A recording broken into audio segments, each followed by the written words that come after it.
And welcome back to the hottest marriage show in the galaxy. It's I, John D. and Kanika, a.k.a.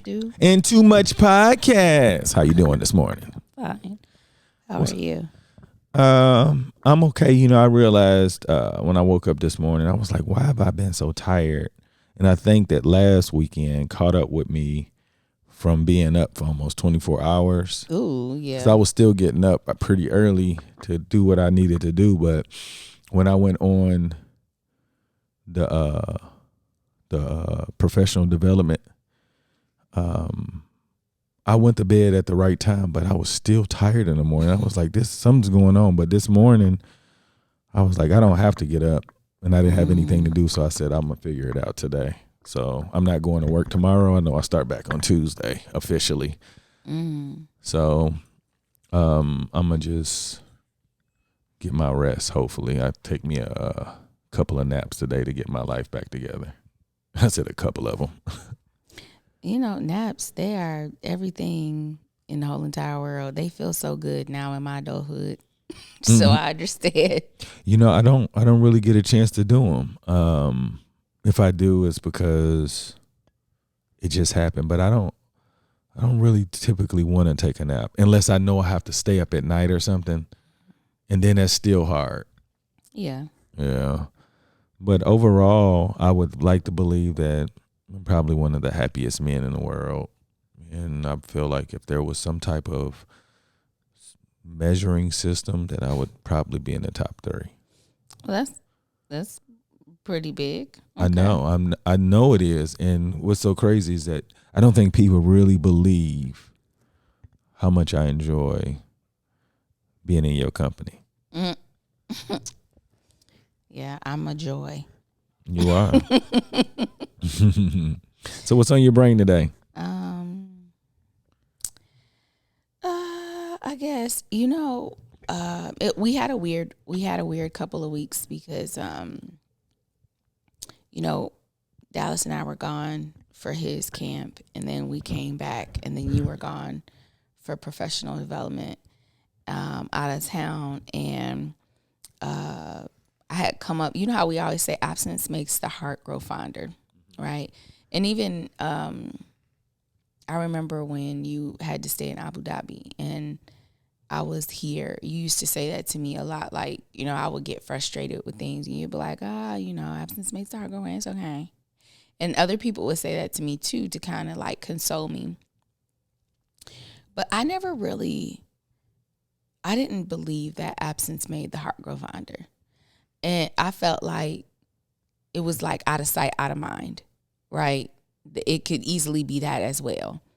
But, you know, I figured out, I don't know why I'm always like looking at things that I've read, and I'll be like, what's the real story behind it? But absence, the saying is absence makes the heart grow fonder, but too much absence makes it wander. And that's what that was always my biggest concern. Like, I felt like absence, as far as, you know, a few days, even a few weeks or a few months, you might be like, I cannot wait to be with you. In the beginning of our relationship, we lived in different states. And so I'll be like, okay, every 6 weeks I would see you. Well, absence will make the heart grow fonder. But do you think that too much absence can make it wander? It just depends on where you are. I believe definitely for the average person in a relationship, it can make you wander because there's this particular there's a particular gift you want from a person you're in a relationship from. And if you're not getting it and you think you need it, you're going to look for it somewhere else if it's too long, because that's the reason why you're in a relationship, to not feel that way. Okay.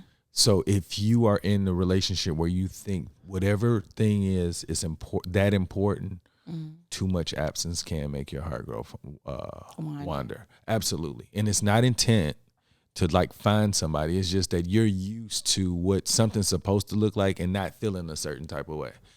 But I feel like if you understand that nobody can really complete whatever you're looking for, it has to be in the person that you're interested in. A lot of times it's like physical intangibles that people feel like they need. Like, I'm in a relationship, so I don't have to feel that way. But it's deeper than that. So, and I learned that. I remember I said I can never do a long distance relationship. Yes. But I'm not gonna lie. Like, I think it's difficult for people to do what I was able to do, and not feel compromised. And when I say that, I mean, I'm thinking like I don't hear people talk like that about a relationship. Today I just made a post and I was talking about how,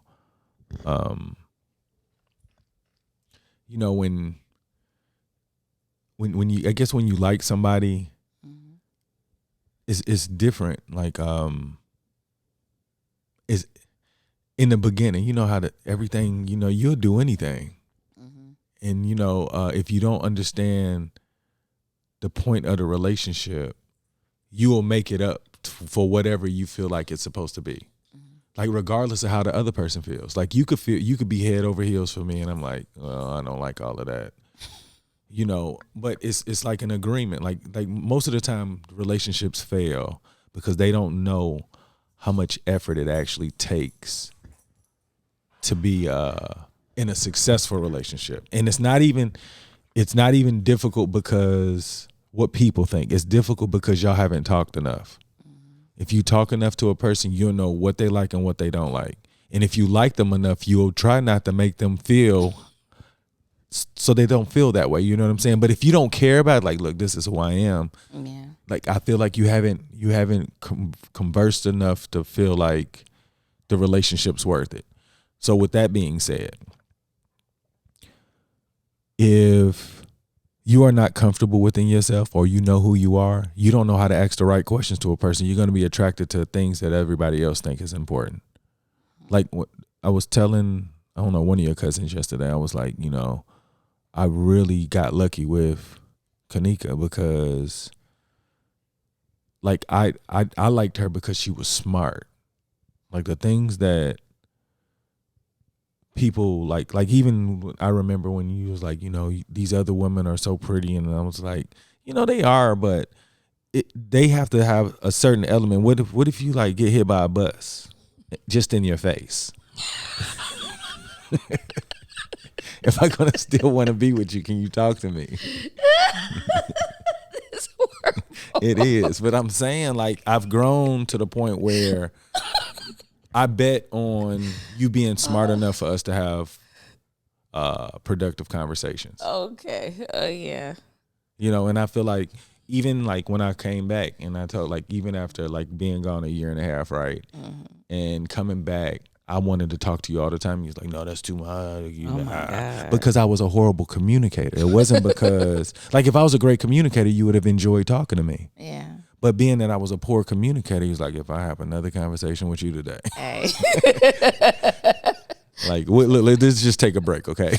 Oh, my God. Let's let this absence make this heart grow fonder, sir. Yeah. So, but that's what I'm saying about relationships, though. If you don't have enough conversations, you don't know what boundary you're crossing, because it's too difficult to know what people's gone through if they don't tell you.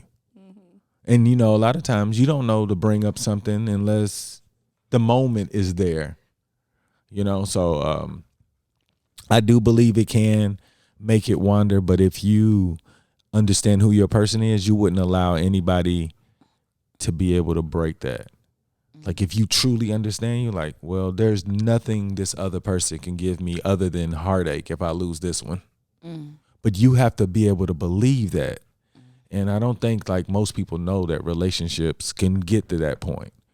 And in that post I was talking, and, like, somebody was like, I was like, the greatest investment you could give is in your partner. Because, like, he was trying to say that he was trying to figure out if God should be more of a commitment. I was like, well, I know people that don't believe in God still want a great relationship. And I know people who believe in God and can't get a great relationship. So at the end of the day, it has nothing to do with your relationship with God. It has everything to do with how you're going to approach and communicate effectively with the person you want to be with. because I don't think I've ever wanted to say something to hurt somebody's feelings unless they hurt my feelings. You know. And now I'm able to recognize that I can be more mature. Like, why did they call me that? Or why did they feel this way? And not throw the stone back. Yeah. You know, so yeah, I do. I believe it can for some people. And young relationships, like I don't feel like they should get in. Like, I think they should have the feeling that you felt like you should have dated more when you were younger, because I think everybody has the potential of stealing your heart. It just depends on what you're interested in and about them, if it's worth going that far. Because I think that if you didn't meet me, you were going to find somebody that you were interested in, and you being the type of person you were was going to make the relationship work. And hopefully they knew that they were who they had, where they could give you what you wanted. You know what I'm saying? So I think the conversation piece is the most important part of the heart growing fonder. That's the hook. Yeah. Okay. Yeah. Like, I think if your heart's gonna wander, y'all don't have really good conversations. You like wandering. You're not wandering for no conversations. Yeah. You know what I'm saying? So it's not like we're not talking anymore. She's so far. You're talking every day. So why are you wandering? Because there's a certain expectation that you think should be fulfilled that's not being fulfilled. Well, that's in my that's the way I look at it. I hear you. So what about you? And you know, I've been the type of person that if you had my heart, it didn't matter if you were a mile down the street or 1,000 miles or 1,000,000 miles, you know? So, and I was literally, like, people used to wonder about me in grad school. You were in Orlando, and, you know, people might have expressed interest, and I had absolutely no interest in, like, I literally was at that school to get that degree. Look at God. Shut up. And so, even though there was a lot of absence with us and there were people that were there around me, I had absolutely no interest. So there must have been something that was snagging me but I feel like I'm just that kind of person where if you're my person, then that's all there is to it. But I guess I can't necessarily say that. I remember in high school, I had a boyfriend. He was 2 years older than me, and we were together his senior year. When he graduated, he went to FAMU, and he went away. He came back. I think he came back for Thanksgiving or whatever, and all of that stuff that I felt about him, that was like gone. You know, he only been gone for like 2.5 months, and I was like, He came back and he was like all about me, and I was like, So looking back, when you say that, was it a physical thing that you said hey to? Like, because apparently it wasn't. Well, y'all didn't even communicate as often as you do now because it wasn't cell phones regularly, was it? Right. So yeah, there weren't cell phones, so the conversations were very limited, and we didn't write each other or anything like that. But y'all did it? Y'all just did long distance phone calls every once a week or something? Yeah, I think his parents let him call me. But I guess that goes along with what you were saying, because we didn't talk much. So when he came back, it was like, you know, I was engaged in doing my thing. I was in my junior year. We were having a really good time, and that day to day was just kind of done. And I guess that was what was keeping me. But yeah, with you, we talked every day, even though you were gone. So, I mean, it's weird because I only really have a few relationships to reference to, because me. But I guess that the communication part that you're talking about, I never really thought about that. But there wasn't an opportunity there wasn't any really real absence, I guess, with you and I, because the conversation was consistent, even though physically we weren't in the same place. Yeah. Whereas with them, yeah. Before that, people weren't able to keep my attention unless they were directly around me day to day. So just imagine if we didn't have good conversation. It would be very difficult for us to continue a relationship. Oh yeah, but I've always felt like I think my mom has told me that before. She was like, okay, so when all the physical stuff is gone, because at some point you're not really going to be interested in that in your older years, what's left? And I was like, yeah, you know, it's true. So what's disappointing to hear about that is that you had this information well before us, and you never said, hey, John, you know, we're not going to be doing this sex thing, you know, for all of our lives. I know, we'll be 85 years old. And you look, no, but our neighbor, she's so funny. She's like 71, 72 or something. She said, she was talking about her husband. She said, he won't keep his hands off me. And I'm like cracking up. She said, there's nothing I can do for that man to not want to have his hands on me somewhere. And I was cracking up, but their daughter lives with them. So she was like, you know, we can't, you know, it's easier to keep him at bay. But she was like, you know, I laugh because I'm like, I guess when you're younger, you think that age is so old. But the older we get, the less elderly people seem to me in their upper years. I guess because I'm getting closer to it, and I don't necessarily feel old. So it just made me giggle. But I guess when I was younger, my mom would be like, when you're 85, ain't nobody worried about that. Are you still going to be able to talk to them?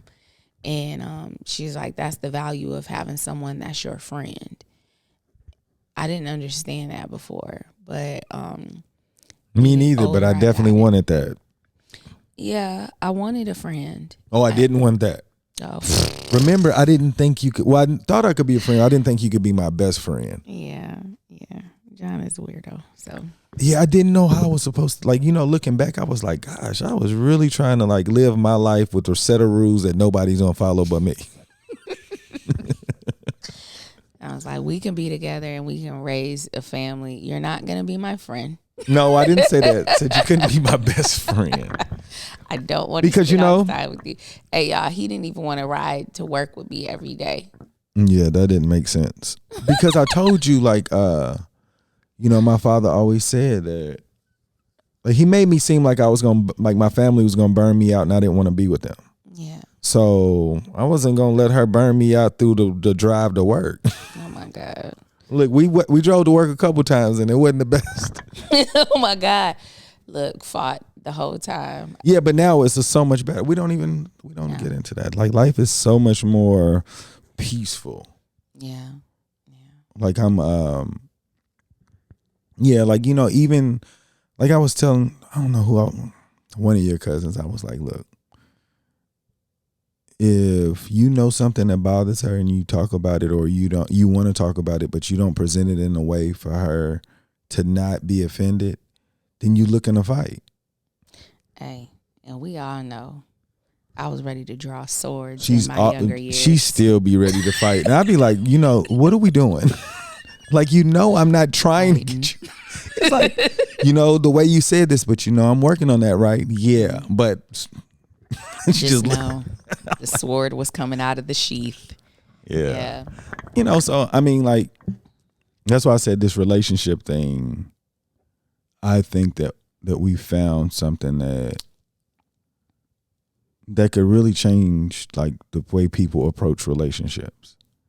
Because I don't know if you had days where you weren't looking forward to me. Absolutely. All right. Well, I didn't have those days. But I didn't have days that I was looking forward to you either. Right. Like, I just knew you were going to be there. But now I look forward to the interaction.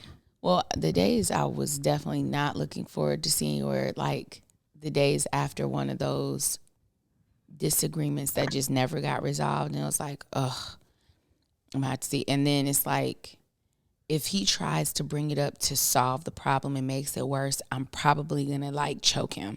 That would be my, the days I know it was something that I did. I'm not tripping on that. Usually the days, I mean, I always look forward to seeing you. See, I didn't. But that's what I'm saying. Like, I knew you were going to be, like, now, like, I was like, wonder what we're going to talk about today. Like, I wonder what we're going to do. Is there something That comes in my mind immediately. Well, I'm good now, but yeah, before it used to be, it would be painful to think of, could this conversation get worse? That's what this day may be for me today, and I have to brace myself and be ready. But yeah, now, I mean, you know, I'm better at understanding that you're not trying to fight me. Ever. But that's what's so crazy is that I can tell you that there's nothing that makes me want to fight. I literally want us to understand what each other's talking about so that we can be like, oh, and then we move on. But you be like, you know what? You didn't mean it that way because you said it this way. And that's what I know it as. Look, all I'm saying is when you said this is how I felt. And I really feel like I say it for future references, but I'm still mad at the current situation. So, yeah, but I'm better at that. So, when you were gone, the week you were gone to Detroit, how did your heart feel? Did you feel anything different, or were you just like, you just wanted to be at home because this is your place? Did it have anything to do with our relationship? Well, it felt weird because we weren't talking throughout the day, because you were working, which while you've been working, it's like when you come home, then we're like constant from when you're, you know, until we go to bed. But being there, it was really different because Dallas and I, we were staying with a family friend, and you know, he lives alone, so he didn't want to leave us in the house alone. He felt like he wanted to be around. So you know, you want to make sure that your company feels comfortable, and so we would have a lot of conversation throughout the day. And when we would get home, Dallas would go to sleep or go lay down or take a nap or whatever. And it would be he and I a lot of the time. So I was missing out on a lot of conversation with you. And then by the time everything kind of died down, it'll be 8:00. You going to bed at 9. Mm-hmm. So I was getting like an hour of conversation with you a day. That felt weird. Though I enjoyed my conversation with our friend, I was just like, it's weird, like not getting, like, what are they doing over there? Mm-hmm. What are you and Day doing? What are the dogs doing? Like, even the check-ins were like, you were giving me the bullet points of what's going on with Day, what's going on with the dogs. And then it was like I had to purposely, well, how was your day? What happened? Well, you know, trying to get the Cliff Notes of everything. And it was weird. What about you? You know, I just felt like it was so much more to do with you not here. Oh my gosh. Like I guess because there's certain checkpoints. Like, okay, I guess when you and I are here, I still feel like I do more like than when you're gone, but I have to think about it because I feel like sometimes if I don't think about it, you're gonna cover it. I'll be like, I'll know that you've done something, but me just being here, mm-hmm. I have to literally think like, okay, is everything okay? Am I forgetting something for her to be like, you didn't do this? Like, because like sometimes we don't talk about things, but I don't want you to feel like that's still on your plate. Like, I got to tell him about this. So to me, I'm like, what can I do to like make her know that everything is okay? Because this is what I determined this morning too. Like, just with your family. If it wasn't for the women in your family would fall. Men don't do anything but show up. Hey, and I know this. And you got to tell them what to do when they are there. But they don't have a problem with that. Mm-hmm. But the problem is that the women don't have a consistent job for men to do to say, like, this is just what we're supposed to do. Mm-hmm. They're looking for somebody to tell them what to do. Because when I was doing stuff yesterday, I was like, I am the only one. It was like, oh, they got you on the grill.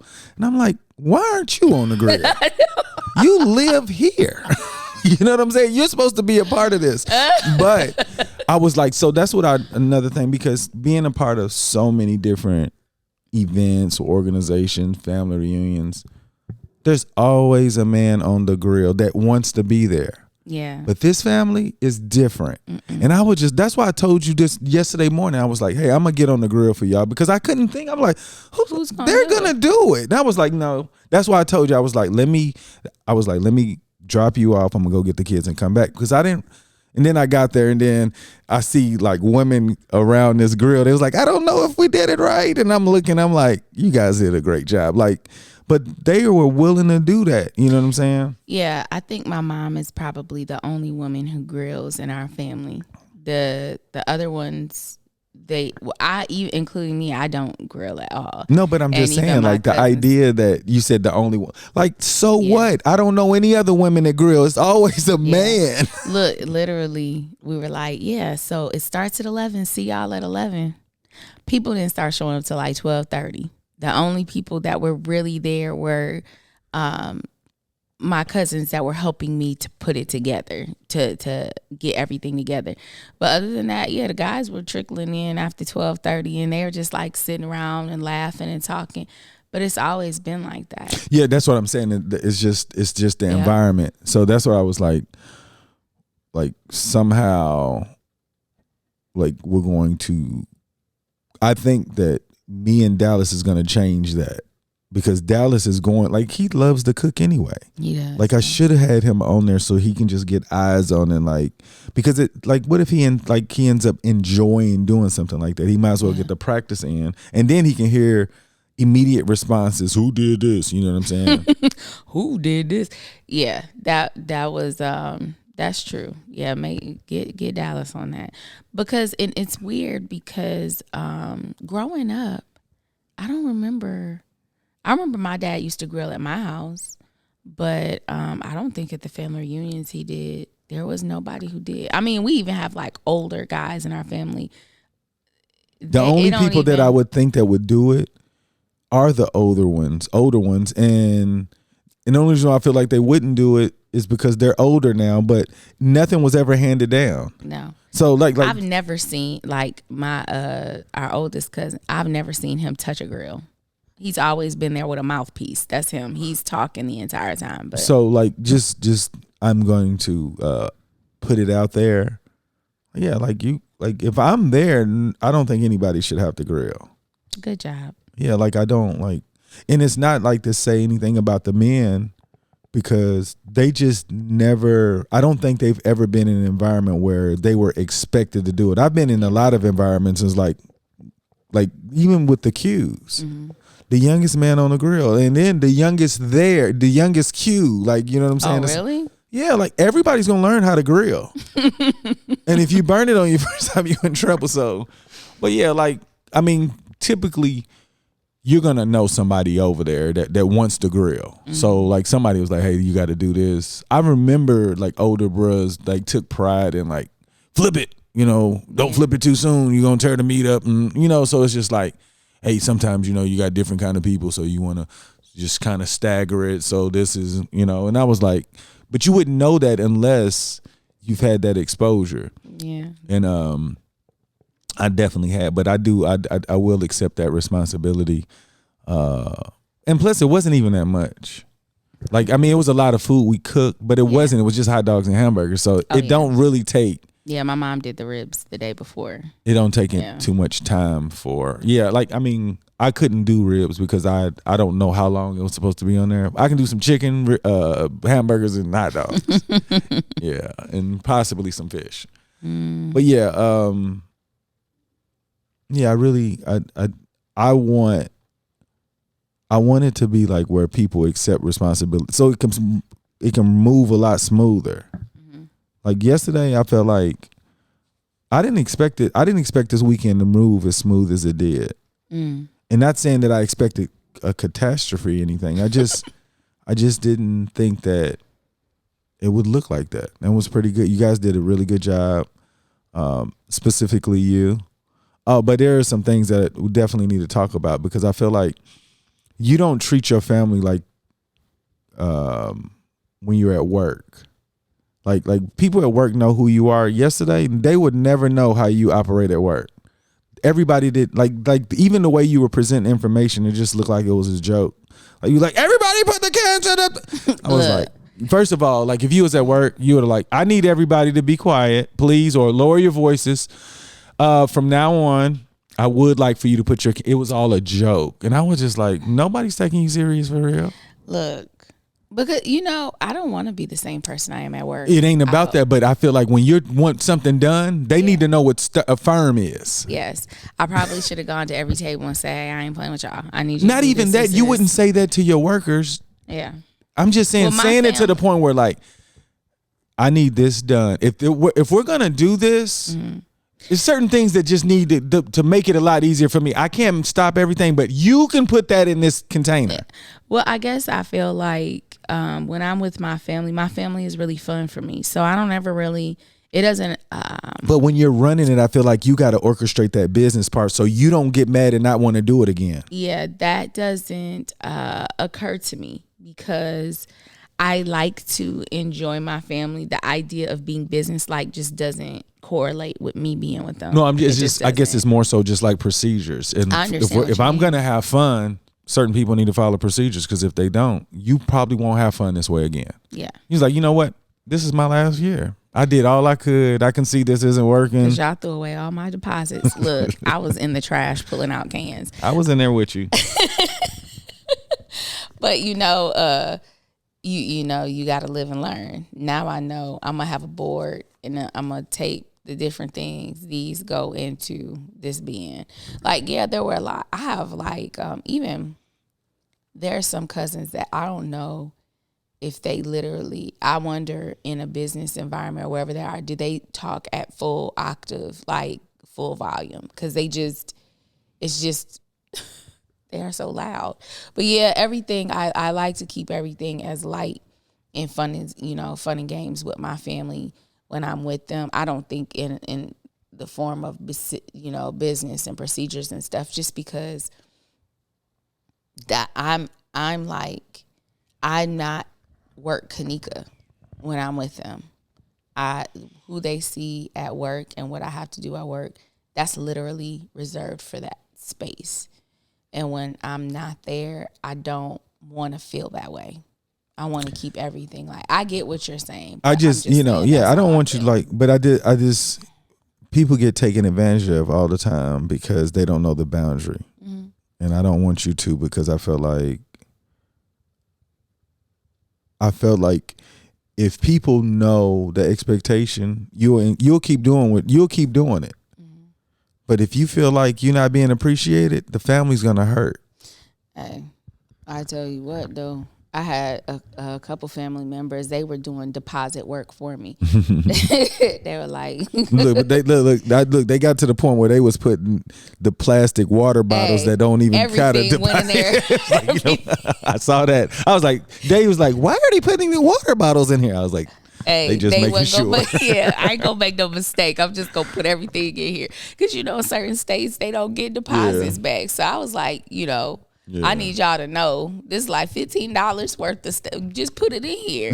But yeah, I saw that they start putting everything in there. That's fine. That I'm all right with that too. We can recycle those and recycle. That's fine. Yeah. So it's cool. No doubt. Anybody want to give a shout out before we get out of here? No, I'm feeling pretty. No, not today. Yeah. Shout out to all the educators who are back to work or about to start work. Thank you all. And shout out to you guys that want to make a difference purposely. I think a lot of you guys, and I'm calling you guys out, and then I'm going to get out of here. A lot of you guys think because you're in education, you're doing everything you can. You can be a better teacher. Don't just take it for granted because you're in there. Like, act like your kid is in the classroom. And I know a lot of teachers don't act like their kid is in the classroom, but will go off on their kid's teacher. So just keep that in mind. We do appreciate you being a warm body in the classroom, but the kids will appreciate it more if you go with the intent of giving them everything you can for them to be successful, because all they want to do is talk about the teacher that changed their life. Y'all make today better than yesterday. Don't worry about anything you can't control. GATA. Get after that action, or that action will get after you. Be great on purpose. Boom.